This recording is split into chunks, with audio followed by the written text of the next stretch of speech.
Hai guys, gimana kabarnya? Aku harap kalian sehat terus ya. Oh iya, udah lihat hantu belum hari ini? Kalau belum, nasib kita sama. Aku sendiri percaya sih kalau mereka hidup berdampingan dengan kita. Kalau kalian percaya nggak? Tulis di kolom komentar ya. Di video kali ini, kalian sedang menyaksikan podcast Tias, podcast eksklusif persembahan dari tim Asih Ning Tias. Aku akan bercerita tentang diboncengin sosok yang meninggal 3 hari yang lalu. Meskipun cerita ini cuma fiktif, kalian harus dengerin sampai habis, biar bisa merasakan kehadirannya juga. Langsung aja, let's go. Kenalin, aku Reddy.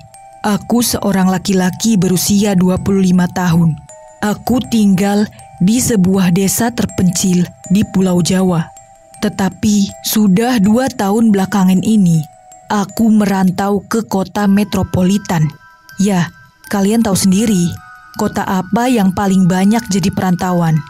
Aku kerja di salah satu pabrik industri. 2 tahun yang lalu, aku memutuskan untuk merantau karena cari kerja di desa itu susah banget. Akhirnya, aku disarankan oleh Wak Sabar untuk pergi merantau. Oh iya, Wak Sabar ini satu-satunya saudara yang deket banget sama aku.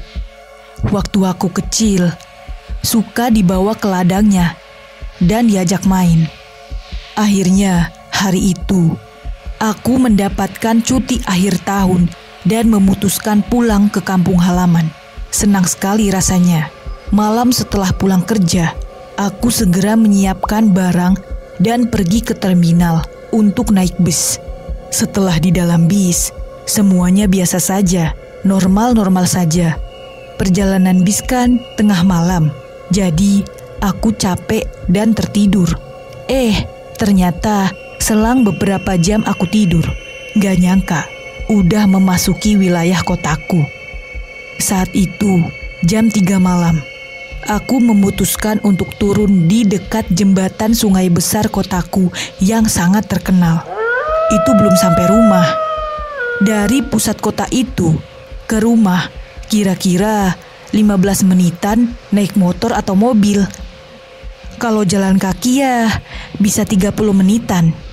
Aku berpikir mungkin di sana ada tukang becak atau tukang ojek yang bisa nganter aku sampai ke rumah. Karena capek juga kan pulang kerja. Setelah ditunggu lebih dari 20 menitan, sama sekali gak ada orang. Mana HP ku lobet, jadi gak bisa kabarin orang di rumah buat jemput atau pesen transportasi online. Gak bisa. Jadi ya udahlah, mau gimana lagi? Masa mau nunggu di jalanan sampai pagi? Akhirnya aku memutuskan buat jalan kaki. Nah, baru beberapa langkah aku berjalan, di belakangku kayak ada suara motor tua yang mendekat ke arahku. Sampai berhenti di sampingku. Saat aku menengok, ternyata itu Wak Sabar. Aku sebenarnya kaget. Kok Wak Sabar bisa naik motor? Gaul banget. Dia nawarin, arep balik cah. Yang artinya, mau pulang nak? Aku jawab, iya Wak. Dari tadi nunggu gak ada ojek. Wak sendirian. Habis dari mana? Wak Sabar gak jawab pertanyaanku. Dia hanya menepuk-nepuk jok belakangnya. Ya kayak isyarat suruh aku duduklah. Akhirnya aku pulang diantar sama Wak Sabar. Di perjalanan kan aku ngerasa kasihan ya karena dia nyetir malam-malam. Jadi aku tawarin, mau aku aja yang nyetir, Wak. Wak Sabar cuma geleng-geleng. Waktu itu, Wak Sabar pakai baju koko panjang warna putih, sarung ijo yang udah agak kotor, dan peci. Gak pakai helm lah dia. Dan sumpah, waktu itu Wak Sabar baunya wangi banget. Kayak bau-bau parfum kalau berangkat Jumatan gitu loh. Di perjalanan, aku berpikir, beruntung banget ya. Kebetulan Wak Sabar lewat pas aku lagi cari-cari tumpangan. Aku tanya lagi sama Wak Sabar. Wak, dari mana? Kok jam segini masih di luar? Dia cuma diem aja. Jalanan hampir mendekati desaku. Bahkan udah kelihatan gapuranya. Nah, sebelum gapura itu, ada pertigaan ke arah makam. Wak Sabar belok ke situ. Padahal kalau lurus aja sampainya lebih cepat. Ya, aku masih berpikir positif. Mungkin lewat lurus ada orang hajatan atau apa kan gitu. Karena udah 2 tahun aku gak pulang. Jadi ya udah, nurutin Wak Sabar aja. Orang aku cuman bonceng. Jadi kita lewatnya muter kuburan gitu. Nah, pas udah agak jauh nih dari kuburan, tinggal masuk gang rumahku lah.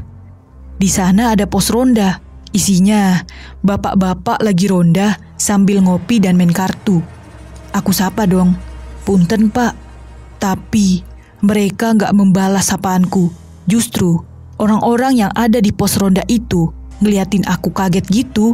Oh, mungkin mereka kaget kalau aku pulang. Kan udah 2 tahun gak pulang. Jadi aku cuek aja.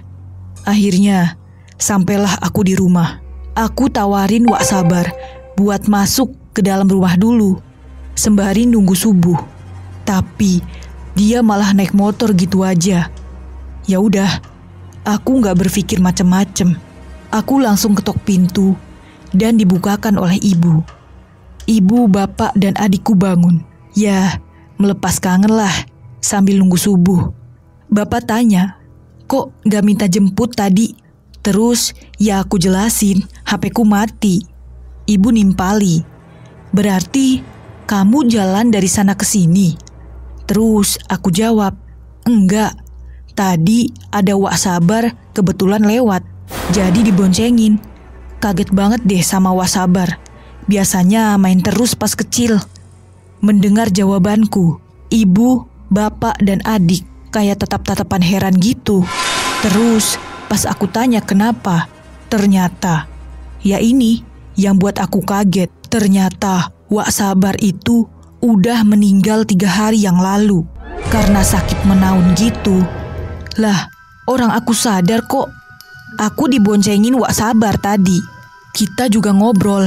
Ibu, bapak, dan adik sempet gak percaya. Akhirnya, keesokan harinya, aku tanya sama salah satu bapak-bapak yang waktu aku pulang ketemu di pos ronda. Malah katanya mereka gak lihat aku naik motor. Mereka lihat aku jalan kaki sendirian dan ngobrol sendiri. Makanya mereka waktu itu bingung ngeliatin aku. Duh, kalau dicari kebenarannya gak tahu deh. Yang aku alami ini bener-bener di luar nalar.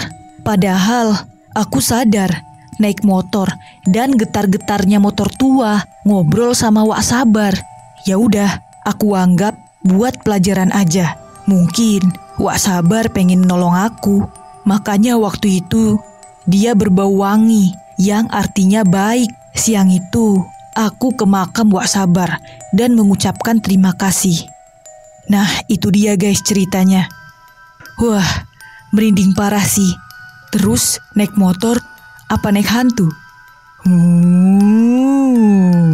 Menurut kalian, judul podcast Tias mana yang paling serem? Udah nonton semua kan? Komen di bawah ini ya. Sampai jumpa di video selanjutnya. Bye.